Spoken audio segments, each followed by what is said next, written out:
This might be my game of the year, like possible contender for this year. Pearl Abyss. Crimson Desert.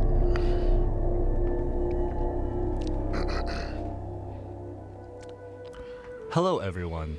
Welcome to the first Crimson Desert Features overview video. In this series, we'll be sharing information about several gameplay features and providing a look into what you can expect when you step into the world of Crimson Desert. Damn. Today, we'll cover our main protagonist Kliff and his story, as well as Oh, they got this in Ghost of Tsushima. That's like a Japanese type of thing, no? the open world where your journey will take place. This is the continent of Pywel, a seamless open world filled with natural beauty. Here you'll find both vast wilderness stretching as far as the eye can see, and bustling cities inhabited by residents from all walks of life. Damn, that's a lot of people in one shot. Streets is flooded. You got some ray tracing going on over here, looks like. I hope my PC can handle this, bro. By residents from all walks of life. As you explore, you may also come across ancient ruins and more just waiting to be discovered. But for all its beauty, danger lurks in all corners. Is he on a tree? You could climb trees? Rival factions clash in deadly conflicts. Look at all the people on the map, bro. Hostile forces roam the lands.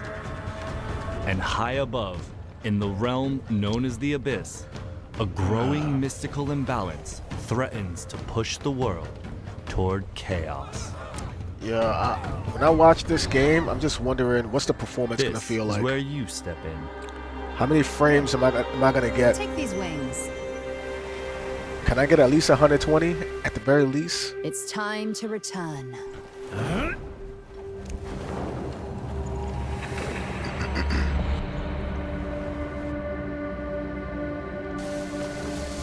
Kliff the You will play as Greymanes. Kliff, a formidable warrior of the Greymanes, a faction hailing from the region of Pywel. Renowned for their commitment to peace, the Greymanes have long fought for their homeland's unity and protected the innocent. To Kliff, his fellow Greymanes are family in all but name, and he has fought with them side by side, determined to preserve unity in their lands. Rest well. But we first join Kliff in the days after that peace is shattered. Gian has fallen. And with the great leader's death, our land, Paloon, once unified, has been plunged into chaos. And now, a bloody battle unfolds between the Greymanes, who fight to uphold his will, and the Black Bear forces that seek to set it aflame. Okay. They're kind of like Vikings, it looks like. Ooh.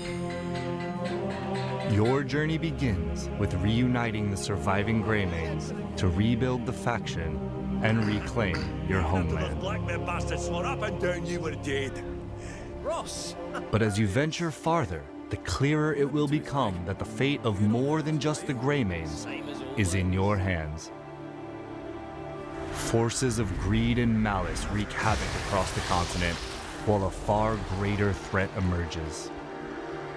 The gazes of dark forces are fixed on the Abyss, a mysterious realm that holds power beyond imagination. And in doing so, drives the balance of this unknown world and the continent below ever deeper into chaos. Okay. Fragments of the Abyss are falling to the lands below and lie scattered across Pywel. Defeating those that seek to use these remnants and restoring the Abyss's broken balance will be an important part of your journey. Ooh. The Abyss holds what the world itself will contain, which is why they plot to open the gate. What's behind it? Pure power. Raw and untamed. The moment it is claimed by a single hand, ruin is sure to follow. If we fail to do so, countless lives will be lost. We can't do this alone. Naira, gather all of the Greymanes. Consider it done. Tick fuckers! They're all fucking dead!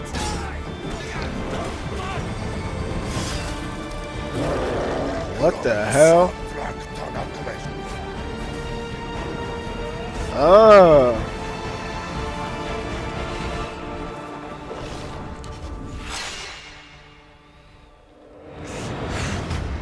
Not gonna lie, this game looks crazy good.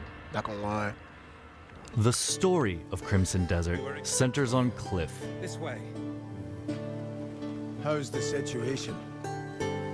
but as his tale unfolds, 2 new playable characters will come to join your journey. You can play as a girl? As these characters become available, you will be able to freely explore Pywel and undertake many quests outside the main story with them. Wait, so you can pick who you want to play with? Each character has their own combat style, as well as unique skills and weapons, What the fuck? allowing you to experience the world She has a and gun? its battles in different ways. Who's this guy? Okay, this guy fights with an axe. What? What the hell? Was this always a thing? Pywel is made up of 5 regions, each holding stories to be told and discoveries waiting to be found. I'm guessing those other players, those other characters you can play as, I'm guessing you have to find them. I guess they're part of your group, and you gotta find them. That's the only thing that makes sense to me, like, because I remember you got split up from your group, and then you had to go and like reconnect with them. But is that the first time they mentioned that you get to play as other people? That's the first time I've noticed. The main questline follows Kliff's journey through the central story, but questing in Pywel goes far beyond following a single path. The continent is full of other tales, interesting encounters, and hidden challenges that all shape your adventure, and you're free to take them on in any order you choose. Many of Pywel's quests revolve around the factions, houses, and organizations of Pywel. Some of these quests are grand, with large-scale objectives like reclaiming fortresses and taking on formidable foes. Do you know how to drive a wagon? Would you take the reins and get me to the trading post? While others are quieter, requiring you to help residents with everyday tasks. He has a different outfit. I never seen him with that hat on before.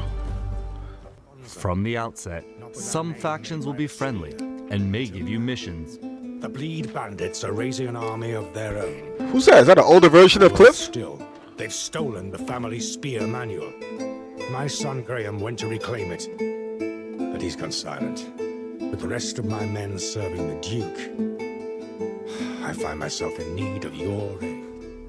Others, however, are hostile forces who are residing in or occupying the area.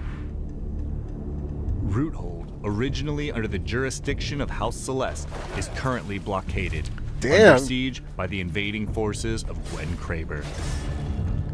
You just kicked that guy in the area will be face. liberated once Gwen Kraber and Kraber's soldiers are defeated.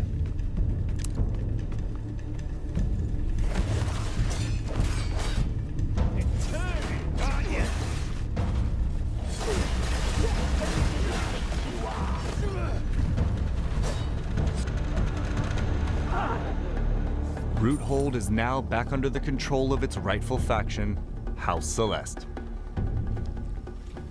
Okay.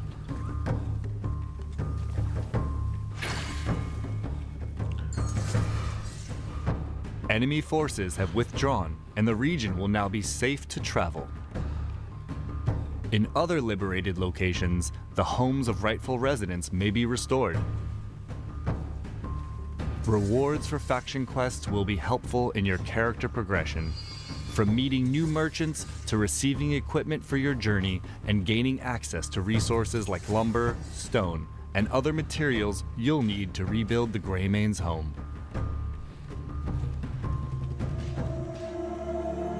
Okay.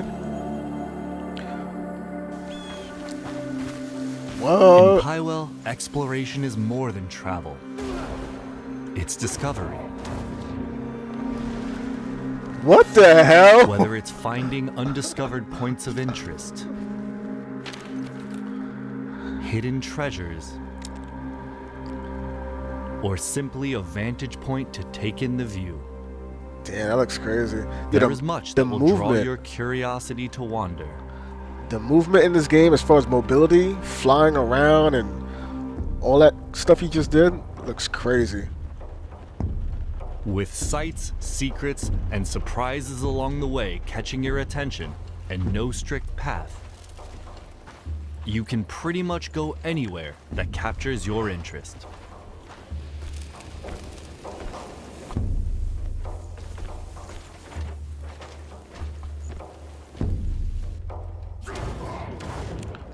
Look at this. A trusty steed provides reliable travel, but Kliff himself can climb and even glide across distances. Bro, look at this. It's like Assassin's Creed right here. They give you a little bit of everything. What is this? He looks like Venom. Further into your journey, you'll also gain access I to forgot a about this. missile-firing mech and a dragon that will allow you to soar high above What the the world. fuck? Yo, On your what journey, the you'll hell, meet a bro? wide variety of the continent's inhabitants as part of everyday life in Pywel. Amongst them, hostile factions and enemies each present their own threats, from well-trained soldiers and sorcerers to ferocious beasts and machines that will test your combat skill and adaptability. And for those seeking a different kind of challenge, Pywel holds many mysteries. Okay. From ancient mechanisms hidden in forgotten ruins to enigmatic puzzles, each rewarding keen observation and problem solving.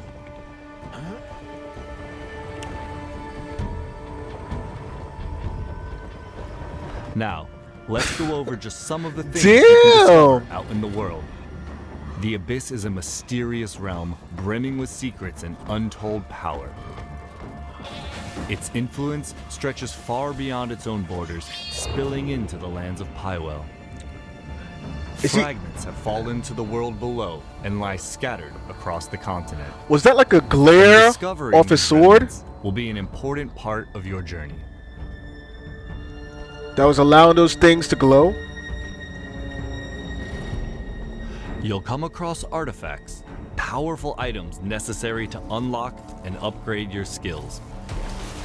Artifacts can be earned through quests and combat, while others lie in more hidden corners of the world, waiting for those willing to stray from the beaten path.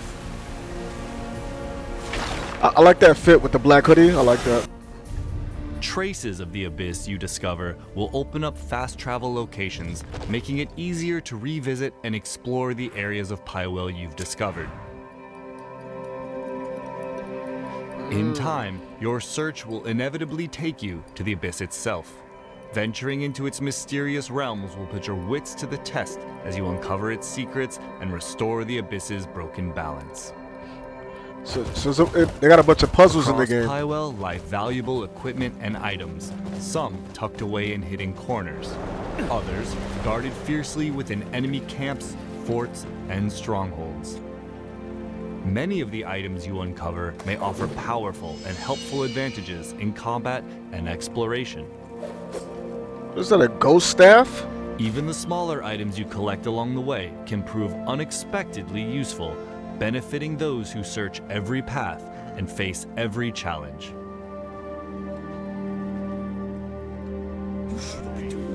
The world of Pywel is rich with knowledge waiting to be uncovered, from knowledge about its inhabitants and wildlife to skills, items, and more. This information can be acquired in many ways, by interacting with characters and objects, exploring new areas, and even observing from afar. The knowledge you gather may provide clues to completing quests, open paths to acquiring new skills, or offer helpful guidance. Not gonna lie, I do like fishing minigames in video games. That's all for today's look at the story and world of Crimson Desert. In the future, we'll be highlighting combat, progression, and life in Pywel, so stay tuned. Thanks for watching, and we'll see you again.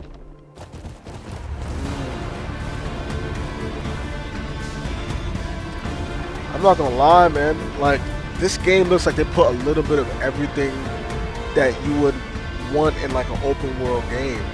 Like, you got a little fishing mini game, got little puzzles. I mean, you can ride a dragon. You even have a mech, like some kind of like. It looks like a Titanfall slash. As far as the mech, it's like a Titanfall slash Big Daddy from BioShock. Right? That's like a Titanfall slash Big Daddy from BioShock, right? Right? Because I think you get to have your own, right? Where is it? Where's the one that you have? Here it is. Into your journey, you'll also gain access to. It's round, just like the Big Daddy from Titanfall, from BioShock. Yeah. Now I'm not gonna lie, I want to see a video more on the combat, because the combat is where the fun is gonna really be at for me. I saw a lot of the combat before, and I was like, wow, I see you doing wrestling moves, I saw you do grappling. Any game that allows me to grab my opponent and powerbomb them or throw them or like, I love any game that allows me to kick my opponent, like be able to kick him off a cliff, like in Assassin's Creed Odyssey. They gave you the ability to do the Spartan kick, the famous 300 movie Leonidas kick, where you kick the messenger. In Odyssey, because your character was like a descendant of like Leonidas or the Spartans or something like that, and you also had a weapon that had the spear, which was the tip of the spear of Leonidas' spear. You had that as like a weapon you can use as a stealth weapon. But anyway, because of all that, they gave you the ability to do the 300 kick, the Spartan kick, and I was kicking people off of all types of mountains and cliffs every chance I got. Same in Ghost of Tsushima. In Ghost of Tsushima, you have basically like a sidekick where you can kick people off mountains and all types of stuff. I love when they allow me to just be creative and do stuff like that, whether it's kick or grab somebody. And I saw that in this game. So I'm very interested in the combat of this game. The only part of this game that I'm not convinced on yet is the story, because the game, there's so much going on in the game as far as gameplay goes, all the gameplay mechanics. There's so much going on that it kind of feels like a sandboxy, where it's like they give you a little bit of everything, or maybe a lot of everything, and that might be the heavy lifting of the game, just all the things you can do, which makes me feel like they might slack or might not pull any type of weight in the story department. It might be a basic, generic, bland story, or the story might be a mess because there's so much going on. Like, why is there a mech and dragons in the same world? It does, like, none of it makes any sense to me. So I'm wondering, is the story gonna make any sense? You know what I mean? So right now, as far as the story goes, I'm kind of in the same like field mentally, as far as like what I'm thinking the story might give, similar to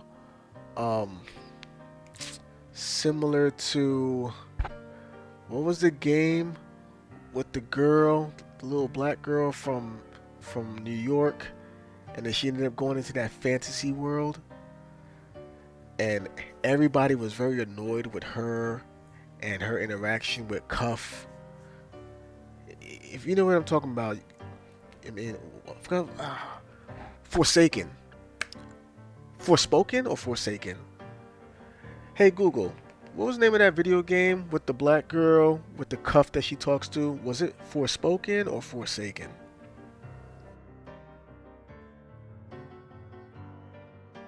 It's Forspoken. And Forspoken, I remember I played the demo and I thought the gameplay as far as the fighting was cool. I kinda enjoyed it, but I was curious as to what the world was gonna be because in the trailers and stuff, like none of it really made much sense to me. And when the game came out, I didn't play the actual main game, but I heard a lot of people complaining about the story. And I'm not gonna lie, with this game, the gameplay looks like it's gonna carry the hell out of this game. But I could be wrong, and I hope that I'm wrong. I hope that I'm wrong, because this game, it has the tools from what I'm seeing so far to possibly be a masterpiece, and basically like being a running for game of the year just off of the this is just off of like I want to say ambition, but just off of like how much they threw in the game, because they threw everything in this game that a man will want. You got dragons, you got mechs, you got sword fighting, you got magic, like you got wrestling moves. 'Cause I saw in the video when he like suplex somebody, you know. And then now you got different characters you could play as, a girl and I think an orc or something. So the only thing that can hurt this game, from what I'm seeing so far, is just the story. That's the only thing that could hurt it. But I haven't seen what the story is about. I have no idea. Which is probably a good thing. You don't want to spoil that. But I hope they have something. I really hope they have something in that department. But yeah, man. But the game looks good, man. It's definitely on my list of things to play this year. This game, Fable, GTA, if that comes out this year. But I'm kind of looking at this game the same way how I looked at Expedition 33. When I first saw the trailer for Expedition 33, I knew I was gonna play that game, and I felt like this game looks special. When I saw Expedition 33, I was like, damn, this game looks special. I haven't played a turn-based game in years. The last turn-based game that I played was Final Fantasy X. That was years ago, around when it came out. Not no remake, back when it came out. That was over a decade ago. And then I played Expedition 33, and it was everything I wanted it to be and more. The first time I saw this trailer for this game, I was like, damn, this game looks like this game looks like something special. And every time I see more and more of it, it's just making me feel more and more like right. So I hope it holds up, man. I hope it's the Expedition 33 of this year. You know, as far as like just giving you something new or just impactful in some type of way. But anyway, yeah, I'm looking forward to it.